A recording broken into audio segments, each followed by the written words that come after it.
안녕하세요. 3월 23일 토요일입니다. 오늘은 골로새서 3장 15절입니다. 그리스도의 평강이 너희 마음을 주장하게 하라. 평강을 위하여 너희가 한 몸으로 부르심을 받았나니 또한 너희는 감사하는 자가 되라. 아멘.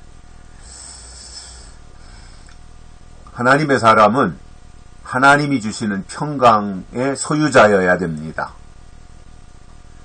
하나님은 하나님의 사람들에게 하나님의 평강을 내려주신다는 말입니다. 그래서 하나님의 사람은 내 감정이 나를 지배하는 것이 아니라 하나님이 주시는 평강으로 마음을 주장하도록 해야 됩니다. 이 세상에 많은 사람들은 자기 감정에 의해서 살아갑니다. 기분 나쁘면 기분 나쁨 표시하고, 감정 상하면 감정 상한 표시하고, 싸울 일 있으면 싸우고, 막 이렇게 하는 것이 이 세상 사람들의 살아가는 방식입니다. 그러나 하나님의 사람들은 감정의 지배를 받는 것이 아니라 하나님의 평강에 의하여 다스림을 받는 사람들입니다.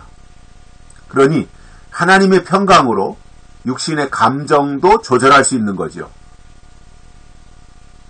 그렇기 때문에 하나님의 사람의 신분을 계속해서 유지하고 갈 수 있게 되는 겁니다. 만약에 하나님의 평강이 아니라면 어떻게 감정을 컨트롤할 수 있겠어요? 사람의 감정이라는 것은 수시로 변하잖아요. 그리고 대상에 따라서 또 감정이 반응하는 모양도 다르게 나타납니다. 그렇기 때문에 하나님의 평강의 지배와 다스림을 받아야 되는 거고요. 그리고 그 하나님의 평강이 우리의 마음을 주장하도록 해야 됩니다. 그러면 왜 하나님의 평강으로 살아야 되느냐? 하나님이 우리를 부르신 목적이 있다는 거죠. 평강을 위하여 너희가 한 몸으로 부르심을 받았다. 이렇게 사도 바울은 말씀하고 있습니다. 하나님이 주시는 평강으로 우리의 마음을 주장해야 되는데 그 이유가 뭐냐면 우리가 평강을 위하여 하나님이 부르셨다는 거예요. 우리가 평강의 사람이 되어야 된다는 말이죠. 왜냐하면 그것을 위하여 하나님이 우리를 부르셨기 때문입니다. 하나님이 부르지 않았다면 내 마음대로 그냥 살면 되죠. 그러나 하나님이 부르셨다면 우리를 우리 마음대로 사는 것이 아니라 부르신 분의 마음대로 살아야 되는 거지요. 그런데 교회 생활을 제법 오래 했다고 하는 사람들도 평강은 교회 안에 와서만, 주일날 교회에 와서만 평강의 모습을 보여주고 일상으로 돌아가서 자기의 삶의 현장으로 돌아가서는 전혀 하나님이 주시는 평강이 없이 자기 기분 내키는 대로, 자기 감정 내키는 대로 살아가는 사람들이 참 많이 있습니다. 그런 사람들이 하나님의 사람들이라고 정직하게 말할 수 있겠는가 하는 회의감도 들어요, 사실은. 왜냐하면 전혀 다른 모습을 보여주기 때문에 그렇습니다. 어느 정도 예측이 가능한 것이라면 이해를 하는데 주일날 교회에서 보여준 모습과 평일날 자기 삶의 현장으로 돌아가서 보여주는 모습이 완전히 다를 경우에 이해가 안 되는 거죠. 그리고 혼란스러워지는 거죠. 어떤 것이 저 사람이 진짜 모습이냐.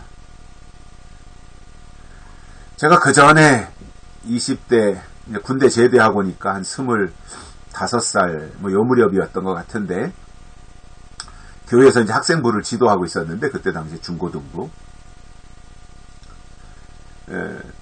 학생들하고 이제 쭉 그 면담을 할 기회가 있었어요. 면담을.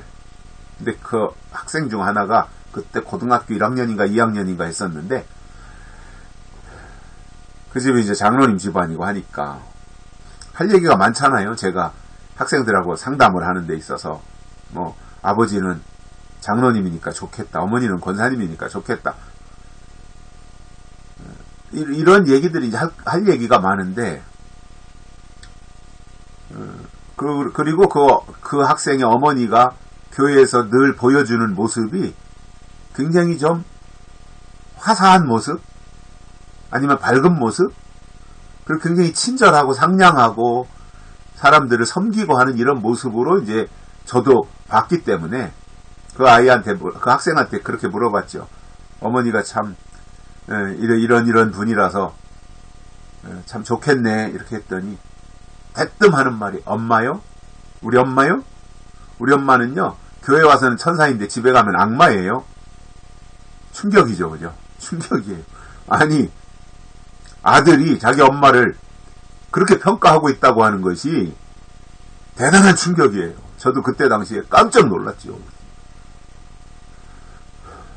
그런데 지나놓고 보니까 그 말이 맞아요. 그 학생이 엄마에 대한 그 말이 맞았어요. 야, 이게 참 그러니까 모순된 거잖아요. 이율배반이죠. 교회에 와서 보여주는 모습과 집에서나 아니면 사회생활을 하면서 보여주는 모습이 전혀 다를 때 혼란스러워지는 거지 않습니까? 어느 것이 진짜 저분의 모습이냐. 그러나 바울은 지금 이렇게 말씀하고 있어요. 그것이 아니라 그 학생이 자기 엄마에 대해서 평가한 그것이 아니라 평강이 너희 마음을 주장하게 해라. 왜냐? 너희가 평강을 위하여 부르심을 받았기 때문이다. 그러니까 마음속에 늘 하나님이 주신 평강이 있어야 된다는 거예요.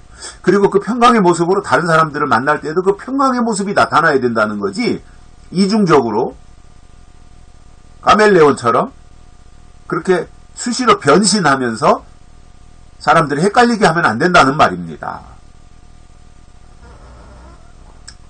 평강을 위하여 부르심을 받았다. 그러므로 평강의 사람이 되어야 된다. 이 말씀이잖아요. 평강. 참 중요하죠. 내게 강 같은 평화. 그 전에 복음성가에서도 많이 불렀는데 그 평강이라는 것이 평화와 강건 이것이잖아요. 평안함과 강건함. 그런 의미가 되는 것이기 때문에 하나님이 주시는 진정한 의미의 이 평강이 있어야 되고 그것을 목적으로 해서 하나님이 우리를 평강의 사람으로 부르셨고 또 우리가 그렇게 하나님이 세워주시는 자리에서마다 평강을 전하는 평강의 사람이 돼야 된다는 말입니다. 그래서 평강이 중요하다. 그리고요, 마음의 평안과 마음의 강건함, 평강, 강건함, 평화 이런 것이 있는 사람이 육체도 건강해요. 그래서 그러한 모습으로 사람들한테 다가갈 때 인간관계도 좋아지는 거지요. 그래서 평강을 설명하셨고 또 한 가지는 너희는 감사하는 자가 되라. 평강의 사람이 돼야 될 뿐만 아니라 감사하는 사람이 되라는 거예요. 감사는 정말 하나님을 인정하는 최고의 언어입니다. 하나님을 향한 최고의 고백이 감사입니다. 보내신 분을 인정하는 것이고요. 세워주신 분을 인정하는 행위가 감사예요. 그래서 우리는 범사에 감사해야 되고요. 감사하는 마음이 누구냐? 하나님이 주는 평강을 소유한 사람이 하나님을 향해 감사할 수 있는 것입니다. 여기까지 하겠습니다. 고맙습니다.